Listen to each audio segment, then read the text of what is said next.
Hi, I'm Miss Michelle, and I'm going to be reading some bedtime stories for you tonight.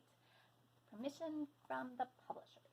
Okay, the first book I'm going to read is called Rain, and it's by Sam Usher. Wish you could feel it, because it's got quite a great texture on it. If you can see, the raindrops are a little raised. Got a cute little bird here, a little umbrella. When I woke up this morning, it was raining. I couldn't wait to get outside. Is that how you feel when it's raining? It's been raining the last couple days, but today's gorgeous. Granddad said perhaps it was best to stay indoors, but I said I liked going out in the rain. You can catch raindrops, splash and puddles, and look at everything upside down. But Granddad said, let's wait for the rain to stop. Look how dark and gloomy it is. So we waited and waited. But did the rain stop?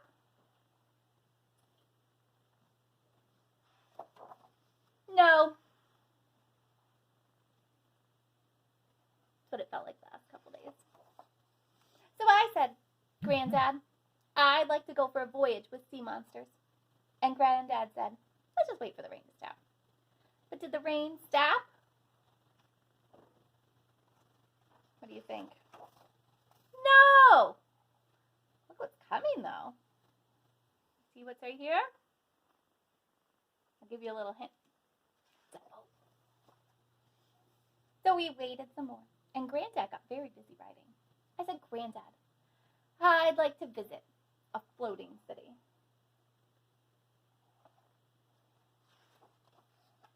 With acrobats and carnivals and musical boatmen. And Granddad said, quick, let's go, I need to get this in the mail. But had the rain stopped? What do you guys think? Do you see any clues? Yes! There wasn't a moment to lose. So we got ready and stepped outside.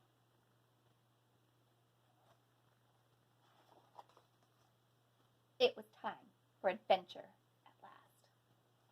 Can you see they look upside down? Because you can see the reflection in the puddle. I don't think they're really upside down. What is this floating over here? Can you see? Granddad made me captain. It started to rain again.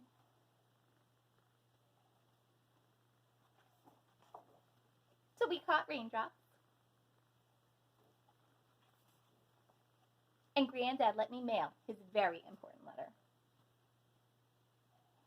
Quite a trip to the post office box.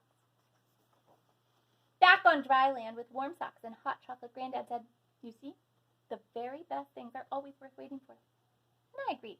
I hope it rains again tomorrow. The end. The next book is called Can't You Sleep, Little Bear? By Martin Waddell and Barbara Firth. Once there were two bears, Big Bear and Little Bear. Big Bear's the big bear, and Little Bear's the little bear. They played all day in the bright sun. When night came and the sun went down, Big Bear took Little Bear home to the bear cave. Big Bear put Little Bear to bed in the dark part of the cave. Go to sleep, Little Bear, he said. And Little Bear tried.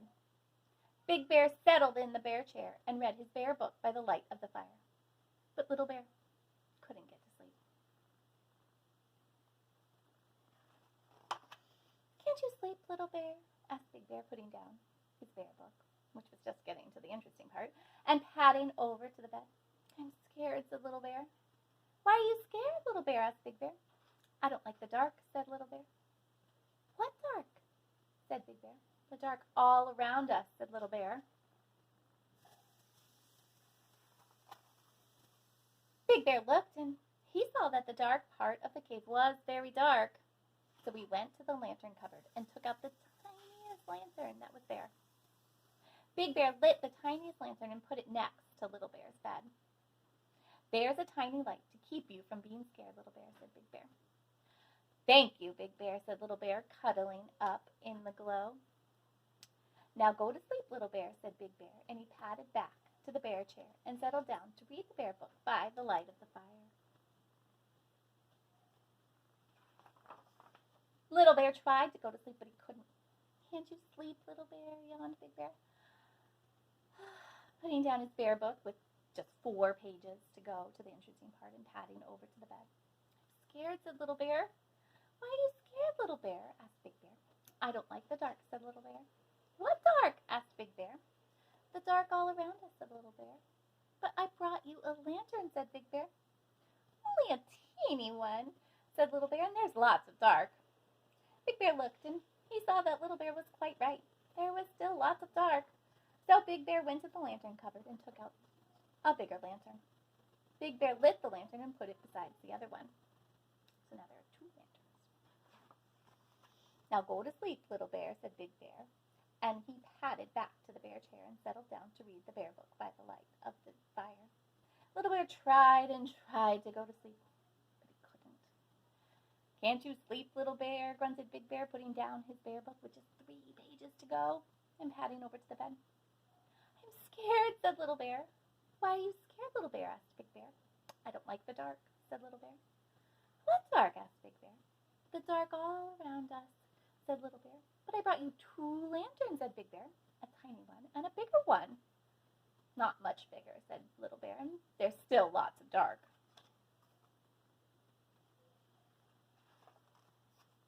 Big Bear thought about it, and then he went to the lantern cupboard and took out the biggest lantern of them all, and took out the biggest lantern of them all with 2 handles and a piece of chain. He hooked up the lantern above Little Bear's bed. I brought you the biggest lantern of them all, he told Little Bear. That's to keep you from being scared. Thank you, Big Bear, said Little Bear, curling up in the glow and watching the shadows dance. Now go to sleep, Little Bear, said Big Bear. And he padded back to the bear chair and settled down to read the bear book by the light of the fire. Little Bear tried and tried and tried to go to sleep, but he couldn't. Can't you sleep, Little Bear? Groaned Big Bear, putting down his bear book with just 2 pages to go and padding over to the bed.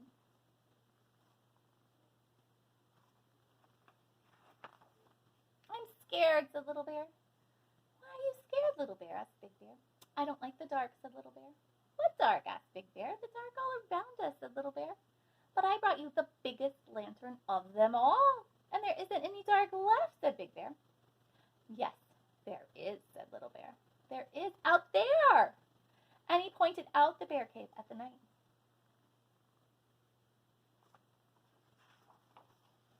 Big Bear saw that Little Bear was right. Big Bear was very puzzled. All the lanterns in the world couldn't light up the dark outside. Big Bear thought about it for a long time, and then he said, Come on, Little Bear. Where are we going? Asked Little Bear. Out, said Big Bear. Out into the darkness, said Little Bear. Yes, said Big Bear. I'm scared of the dark, said Little Bear. No need to be, said Big Bear, and he took Little Bear by the paw and led him out of the cave into the night, and it was. What do you think? What do you think? It was dark. I'm scared, said Little Bear, cuddling up to Big Bear. Big Bear lifted Little Bear and cuddled him and said, Look at the dark, Little Bear. And Little Bear looked. I brought you the moon, Little Bear, said Big Bear, the bright yellow moon and all the twinkly stars.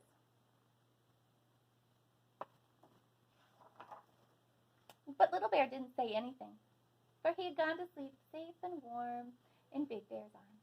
Big Bear carried Little Bear back into the bear cave fast asleep, and he settled down with the little bear in one arm and the bear book on the other, cozy in the bear chair by the fire.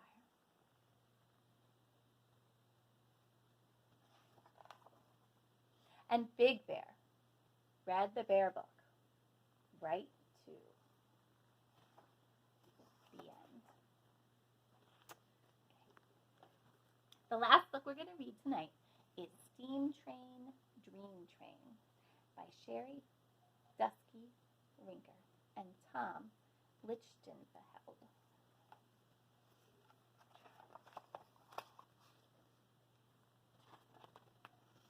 Through the darkness, clickety-clack, coming closer down the track.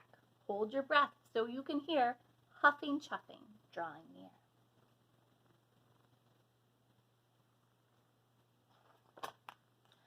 A whistle blares out in the night, a mighty engine, wondrous sight. The smokestack puffs, the big wheels grind, the trusty tender's close behind. Cling, clang, the bell rings out on top. Hissing steam breaks squeals, then stops.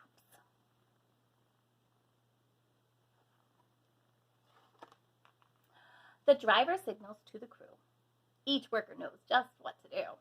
Quick, before it gets too late, start to load up all the freight. Everything will soon be stowed, a train car matched to every load. You see the happy crew waiting?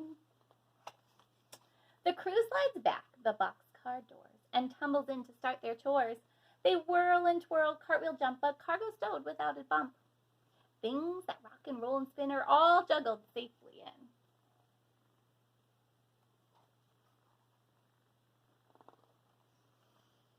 The freight is loaded as they play. They work and bounce the night away. Building blocks, erector sets, bikes and kites and model jets. The boxcars made to safely haul almost anything at all.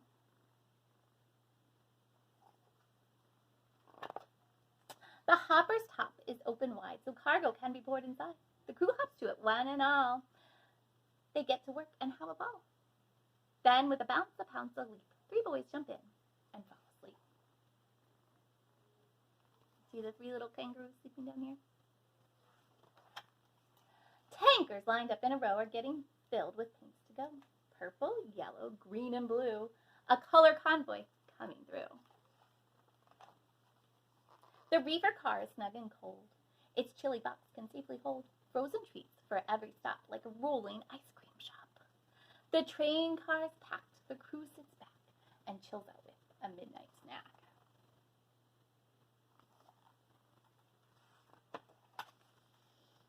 Hard workers lend a hand to fill the gondolas with sand. Sand for castles, moats, and more. Sand for tunnels, sands galore.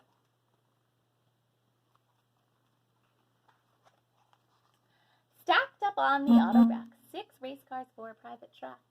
Rainbow colors, flames and stripes, shiny engines, chromy pipes.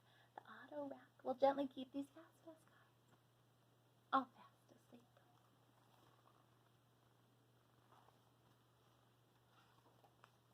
The well cars carry giant beasts, munching on enormous feasts.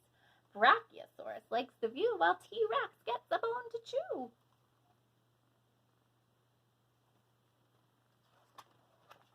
The flatbed cars are rolling beds. The weary crew can rest their heads and settle in, tucked in tight. Their work is finished for the night.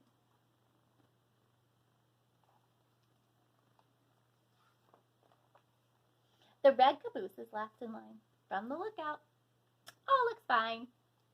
Their freight and crew are tucked away. The next stop is another day.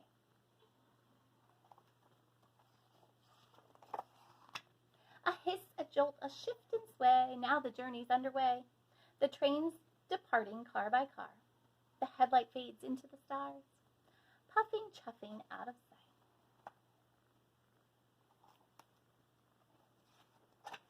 Steam train, dream train. Shh. Good night.